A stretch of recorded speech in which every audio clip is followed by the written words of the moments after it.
tepung dari bekal biasa ini. Setelah kita peram, okey, setengah jam atau 2 jam, kita ambil minyak, kita tepek 2 tapak tangan.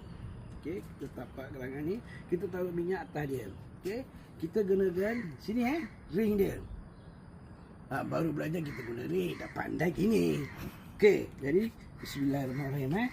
Kita kena ratakan ni bang. Kita ratakan dia. Okey, kita kena ratakan dia. Kan? Okey, kita tolak sama rata. Sama sebel dia, tengok. Okey. Ini kiri. Betul? Gantung ibu. Ini kanan. Balik tapak gunakan tapak.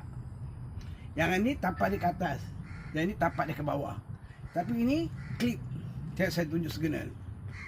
Angkat. Chain. Angkat. Chain. Setiap langkah tu mesti kena tukar. Setiap langkah tu kita kena tukar. Nampak? Bila awak tukar, dia akan jadi bulat. Dia akan jadi bulat. Nampak?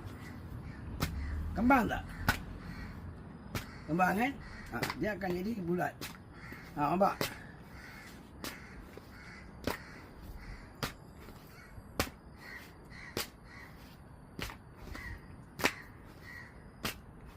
Nampak? Okey. Kita tarik sikit. Okey. Apa kesalahan dan kesilapan awak ni, saya akan tunjuk. Okey, tarik. Jangan kuat, tarik lembut. Okey, kenapa tepung ni boleh koyak? Kenapa tepung ni ada lubang?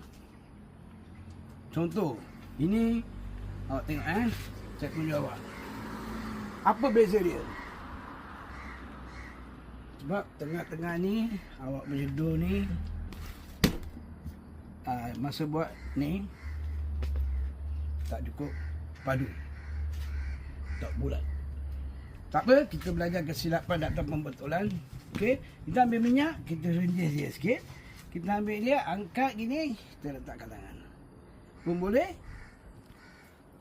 Okey, yang kedua saya tunjuk awak itu gulung pakai tapak tangan Okey, kita tunjuk roti. Roti apa? Roti canai. canai, roti canai. Singapura panggil apa? Roti prata. Prata. Okey, kita masuk Malaysia kan? Sekarang awak ada di Malaysia. Betul? Betul. Awak ada di Malaysia. Okey, kita rata. Okey, sama juga. Tapak atas, ibu ke bawah. Tapak ke bawah, ibu ke atas. Tengok betul-betul. Okey. Mesti makepit.